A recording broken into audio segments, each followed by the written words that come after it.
So I'm here at the farm, multi-night farm, my little permaculture farm. And what I'm doing is adding ground cover. So I've got plants growing up here, and I want to show you this, I noticed that my pumpkins or whatever they are, watermelons, are getting eaten up. So what I've done is I've actually mixed in, here is wormwood. So another thing you can do with wormwood is wherever you see it growing, rip it up and put it down, because the chemicals are going to break down and get into the soil, and ultimately the plants are going to absorb those chemicals. And those chemicals provide a resistance to pests eating them, in the form of, oh, this tastes like wormwood, I don't want to eat this. This doesn't taste very good, right? You are what you eat, remember? So when you start looking around, look for plants that aren't, being eaten. And here's wormwood. I got it growing all in front of my veneer house here, right? So I just spent the morning weeding, pulling it up, right? I want it to grow again, so I just pull it up and I put it down as ground cover. So wormwood is a great ground cover plant to harvest when it gets out of control and to put down.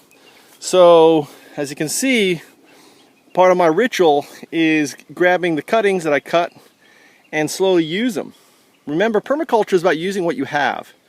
So use what you have, stop buying. There's no reason to buy fertilizer, there's no reason to buy pesticides. You'll be surprised at what you have available to you on your farm. Hi, my name is Michael Trout, and I'm here trying to share my experience. And I'm not an expert at permaculture, but what permaculture has taught me is to observe. Observe. If you will start observing what's around you and asking yourself, what if? How can I use this? Could I use this? Start being inquisitive. Start being a kid with what's around you, and you'll be surprised. You'll discover a lot of cool things that a lot of experts don't know. No one else is talking about wormwood. I'm the wormwood expert only because I observed, I questioned, I tried, and I saw the results. So science is all about duplicating results. So when you see wormwood, rip it up, put it in a bag, stick a stone on it, right? Let it sit for a week. It'll get really dark. Then use that water on your plants, the ones that are being eaten by bugs. And you will see a remarkable change, especially if they're young, if they're seedlings coming up, and you water them with this natural, organic insect repellent.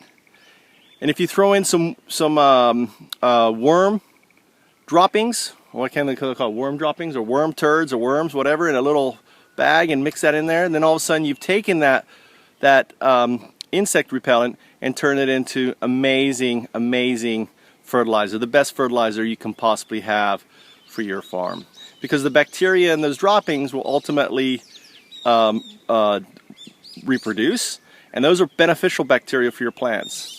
And you can do searches on worm tea and learn all about that. Thanks.